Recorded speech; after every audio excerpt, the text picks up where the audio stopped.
다음은 한국개발연구원의 윤여창 연구위원께서 제4차 배출권 거래제 향후 과제라는 주제로 발제하겠습니다. 다 함께 환영의 박수를 부탁드립니다. 예, 안녕하세요. 소개받은 KDI 윤여창입니다. 제가 오늘 발표드릴 주제는 이제 국내 배출권 거래제 이제 향후 과제입니다. 그래서 4차 할당 계획 기간이 어느 정도 나왔다라는 가정하에 이제 4차 계획 기간이 진행되면서 그리고 5차 계획 기간을 준비하는 과정에서 우리가 어떤 부분들을 개선해 나가야 될지에 대해서 뭐 여러 가지 과제들을 좀 늘어놓고 말씀드리는 자리로 준비를 했습니다. 네. 그 향후 과제나 뭐 개선 방안을 좀 논의하기에 앞서 사실 그럼 우리가 이 배출권 거래제를 왜 운영하고 있는지에 대해서 조금 환기하면서 시작하도록 하겠습니다. 사실 온실가스 감축 목표를 달성하기 위한 제도로 뭐 목표관리제와 같은 제도도 있는데 우리가 왜 이 복잡하고도 말이 많은 배출권 거래제라는 제도를 굳이 도입해서 운영하는지를 생각해 보면 결국 이 배출권 거래제가 온실가스 감축 목표를 달성하는 그 비용을 최소화할 수 있는 정책이라고 믿기 때문입니다. 그러니까 시장에서 배출권 가격이 형성이 되면 기업들은, 정부는 모르지만 기업들은 스스로 알고 있는 자신의 감축 비용과 배출권 가격을 비교해서 가격이 더 저렴하면 배출권을 구매하고 감축 비용이 더 저렴하면 감축을 하는 방식으로 대응을 할 수 있기 때문에 각자가 모두 자신에게 저렴한 비용의 대응 방식을 선택할 수 있고, 그러다 보면 이제 사회 전체적으로 그 온실가스 감축 목표를 달성하면서도 비용이 최소화될 수 있겠다라는 믿음 때문입니다. 하지만 이러한 비용 효과성은 그냥 자동적으로 달성되는 것은 아닙니다. 몇 가지 전제 조건이 필요한데요. 거래 비용이 너무 많이 발생하고 혹은 시장이 너무 불균형적이고 경쟁적이지 않아서 뭐 시장 왜곡이나 아니면 시장 지배력 남용 문제가 발생할 여지가 있다라고 한다면 사실 거래를 하면 모두가 이득이 되는 상황이 있는 상황에서도 사실 거래가 이루어지지 않는 경우도 많이 발생하게 되고, 이러한 경우에는 이제 비용 효과성이 달성되기 어렵게 됩니다. 이러한 전제 조건에 대해서는 좀 뒤에 더 자세히 말씀드리도록 하겠습니다. 그리고 이 결국 비용 효과성을 달성하는 과정에서 굉장히 중요한 신호 정책 수단은 결국 배출권 가격입니다. 기업들이 이제 스스로 이제 가격과 감축 비용을 비교해야 하기 때문에 이 배출권 가격은 감축 투자 그리고 금융 투자의 신호 역할을 하게 됩니다. 따라서 이 배출권 거래제는 기본적으로 이 비용 효과성을 잘 달성하고 있는지, 이 가격 기능이 잘 작동하고 있는지를 계속해서 고민하면서 운영되어야 되는 제도입니다. 배출권 거래제는 기본적으로는 이제 코즈의 정리에 기반을 두고 있습니다. 그래서 부정적 외부 효과가 발생하는 행위에 대해서 이제 재산권을 부여하고 배출권을 부여하면 스스로 이제 거래를 하면서 이제 그러한 문제들을 해결해 나갈 수 있다라는 이론에 기반을 하고 있기 때문에 이 배출권이라는 개념 자체도 사실 가상의 개념이고 만들어진 개념입니다. 그리고 이 배출권이라는 만들어진 재화를 거래하는 시장 역시 만들어진, 어떻게 보면 설계된 시장입니다. 그래서 이러한 설계된 시장은 기본적으로 이제 구성 요소를 가지게 됩니다. 기본적으로 이제 정부가 얼마를 공급할지를 온전히 다 결정하는, 어떻게 보면 재화를 얼마나 만들 것인가를 고민하는 부분이 이 배출 허용 총량 캡이라고 할 수 있습니다. 그리고 이 배출권 거래제가 캡 앤 트레이드라고 불리우는 것처럼 이렇게 배출 허용 총량이 주어지면, 캡이 주어지면 그 다음에 이제 기업들이 트레이드를 하는 이 시장이 운영되게 됩니다. 뭐 여러 가지 장치 아래서 이제 시장이 운영되게 될 텐데, 그럼 이 캡과 트레이드 사이에는 이제 기업들이 무언가 초기 값이 있어야 될 것입니다. 그 초기 값, 이니셜 알로케이션이 바로 이 유무상 할당입니다. 그 초기의 할당 값을 이제 정부가 판매를 할 것인지 혹은 무상으로 나눠줄 것인지에 따라서 유상 할당과 무상 할당으로 나눈다고 할 수 있습니다. 그래서 이 배출권 거래제는 크게는 이 배출 허용 총량, 유무상 할당, 그리고 이제 시장, 이 세 가지 요소로 구성된다라고 할 수 있고, 이 세 가지 요소를 중심으로 어떤 쟁점과 과제가 있는지를 오늘 말씀드리는 순서로 진행하도록 하겠습니다. 이 부분은 좀 넘어가도록 하고요.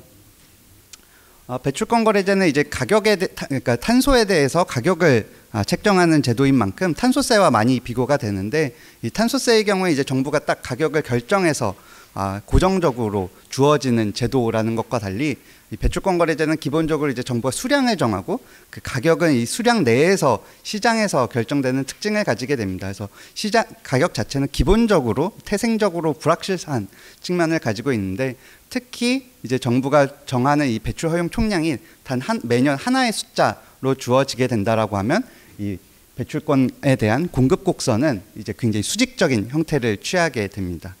동시에 이제 수요 역시 단기적 감축이 어렵거나 혹은 제도가 장기 시기에 걸친 제도가 아니라 1년 단위로 제도가 운영되다 보면 이제 수요 역시 가격에 대해서 크게 반응하지 않는 비탄력적인 형태를 가지게 되고, 그러다 보면 수요 곡선 역시 상당히 가파른 기울기를 보이게 됩니다.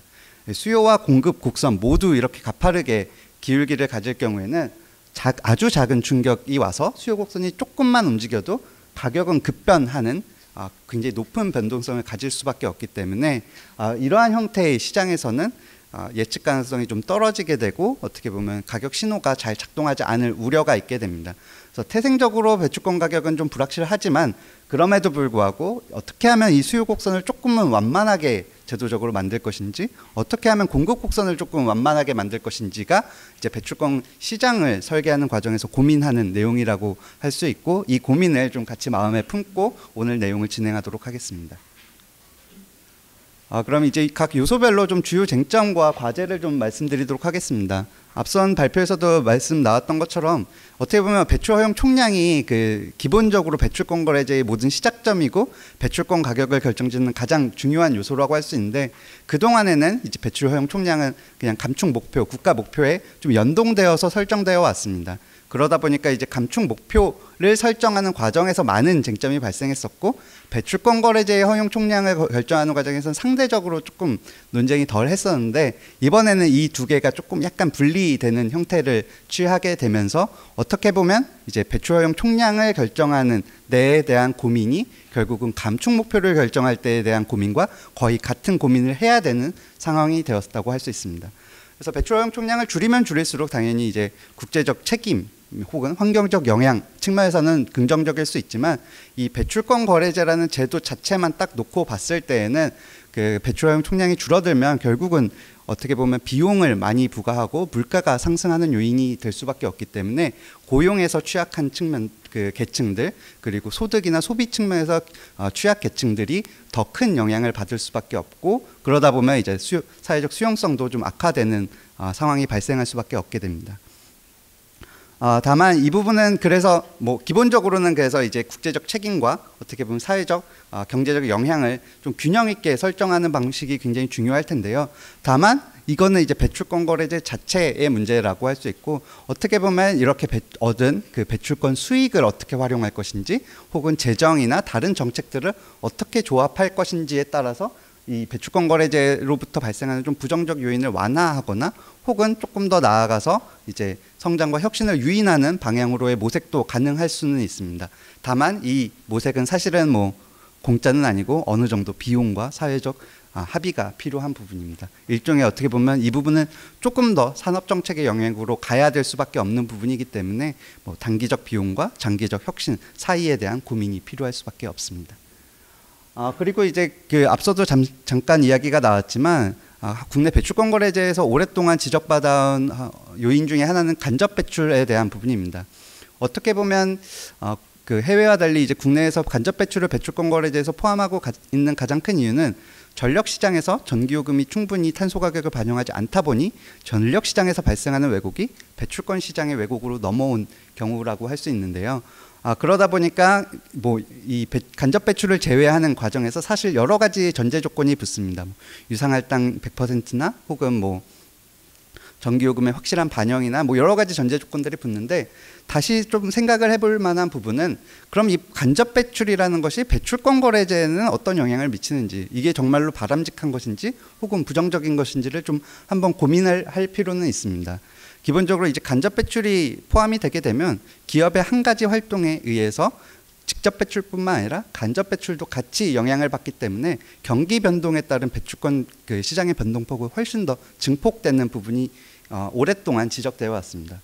여기에서 최근에는 그 아리백이나 이런 것들이 확산되면서 기업들이 뭐 직접 PPA를 한다던가 혹은 REC를 구매한 경우에도 간접 배출 감축 실적으로 인정받기 때문에 이런 아리백이 확산되면 확산될수록 이 배출권 시장에서의 과잉 공급 문제가 발생할 여지도 있습니다.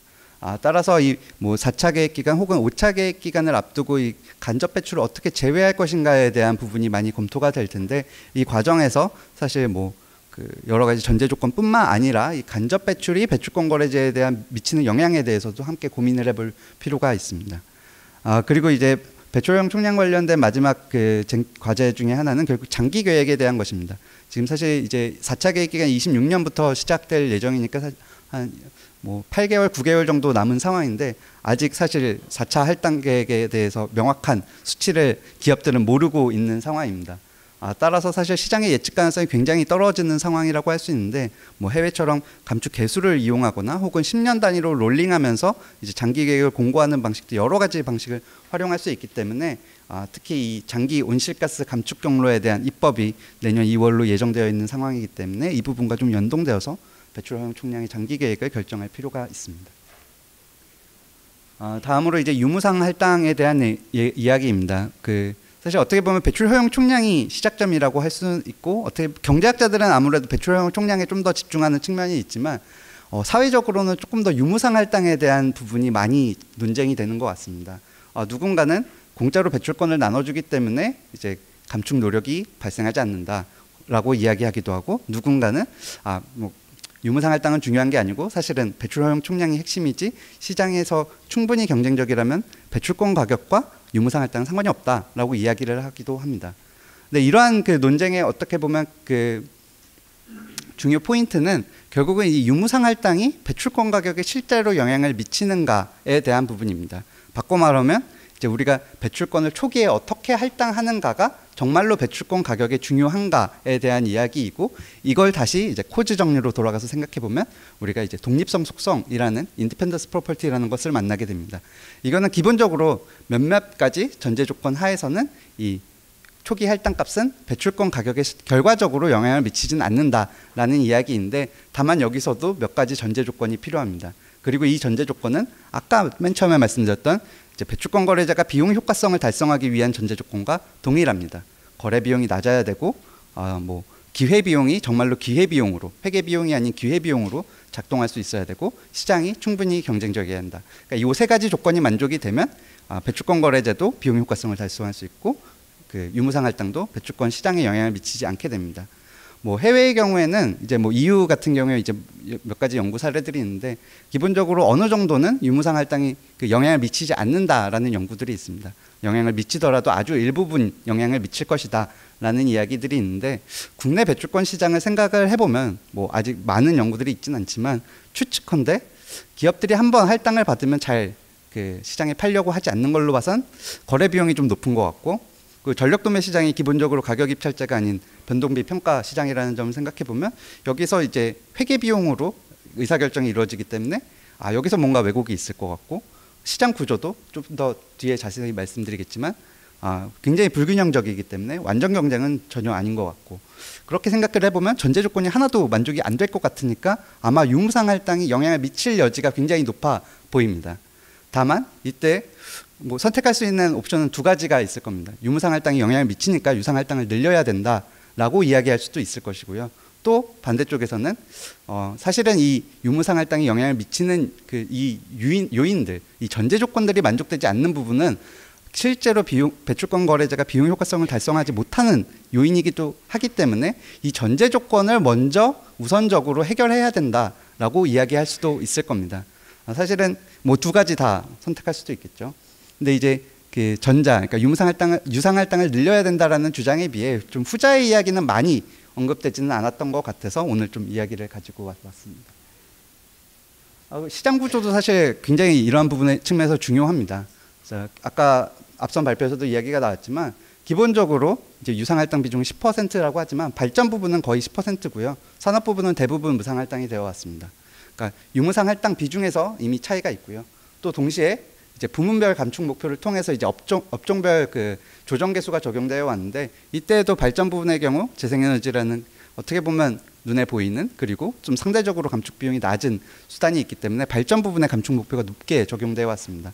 그래서 이 두 가지 요인이 겹쳐지다 보니 거래 시장에서 부문별 매도 매수의 그 차이는 굉장히 크게 발생하고 있습니다. 이 그래프는 위로 올라가면 올라갈수록 매수인 거고 아래로 내려가면 내려갈수록 매도인 건데요. 보시면 이 주황색 발전 부분을 점점점 매수를 많이 하고 있고 산업 부분은 점점점 매도를 많이 하고 있습니다.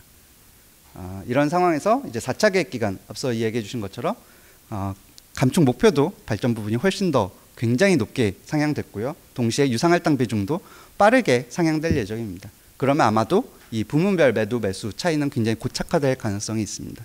그래서 뭐 할당 계획은 뭐 어느 정도 정해졌다라고 하면 그러면 이제 우리는 무엇을 해야 될 것인가라고 생각을 해보면 시장 지배력에 대한 부분을 분명 고민을 해봐야 됩니다. 시장이 설계돼서 운영이 되고 있는 상황인데 이 배출권 시장은 다른 여러 가지 시장에 비해서 좀 상대적으로 시장 지배력에 대한 문제는 굉장히 좀 간과하고 있었던 측면이 있습니다.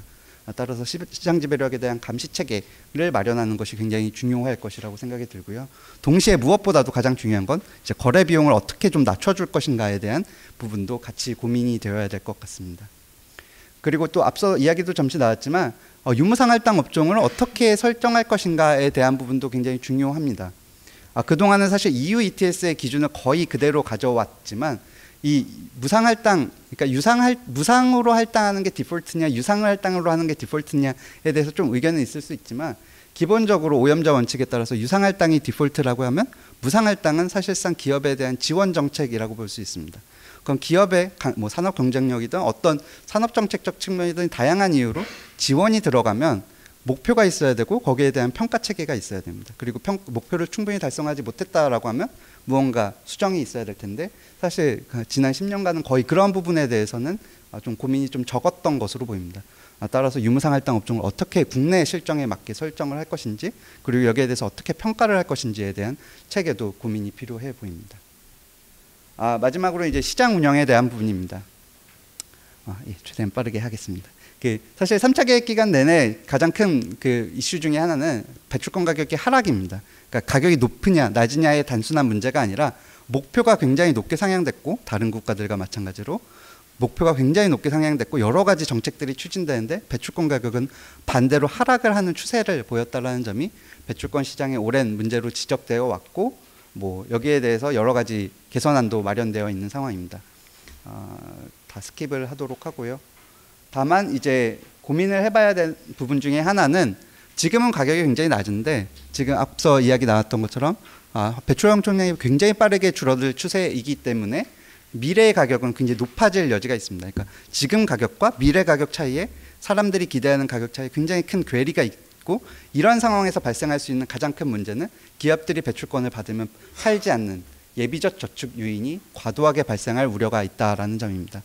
이러한 그럼 그 예비적 요인이 좀 줄이기 위해서 무엇이 필요할까를 생각해 보면 결국은 시장 안정화 제도에 대한 고민을 할 수밖에 없습니다.